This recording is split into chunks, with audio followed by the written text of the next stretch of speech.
நீங்க வேணா நான் சொல்றேன், நீங்க தரமா உட்காருங்க. உங்க பத்திரிக்கை வேண்டாம், நீங்க வந்து உட்காருங்க. எங்களுக்கு அந்த பிரச்சனை கிடையாது. உங்க பத்திரிக்கை வேணா தான் சொல்றோம். எங்க உங்க மேல எந்த பிரச்சனை கிடையாது சார். நீங்க நல்லா இருந்தா சார். உங்க பத்திரிக்கை அயோக்கிய பத்திரிக்கை சார். அவ்வளவுதான்.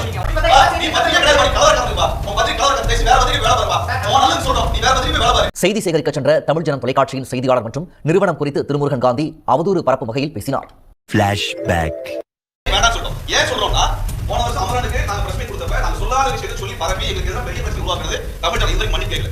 நாங்க கமிஷன் ஆஃபீஸர் கம்ப்ளைண்ட் கொடுத்துட்டோம். அந்த செய்தியை திரும்ப எடுக்கல. அப்ப சொல்ற செய்தி பொய் செய்தி பரப்புறது நாங்க ஊடகமா பார்க்க முடியும். உங்க தெருவுல ஒரு ஜாதி சண்டை நடந்தா சந்தேகப்படுங்க. அதுக்கு பின்னாடி யாரு லாபம் அடையறாங்கன்னு. உங்க ஊர்ல மத கலவரம் நடந்தா சந்தேகப்படுங்க. அதனாலயும் சிலருக்கு லாபம் இருக்கும். ரெண்டு நாட்டுக்கு இடையில போர் நடந்தா சந்தேகப்படுங்க. அதுவும் வியாபாரிங்க நடத்துற போர் தான். இனி ஏமாறவே கூடாது. ஒரு மாறுதல் வரணும். அது இன்னைக்கே வரணும், இப்பவே வரணும். இப்ப நம்ம என்ன கேட்கிறோம்னா, தர்கா பக்கத்துல தான் தீபம் ஏத்தணும்னு ஏன் கேட்கறீங்கன்னு கேள்வியை நீதிபதி கேட்டிருக்கணுமா இல்லையா? நீங்க ஆறுபடை வீட்டுல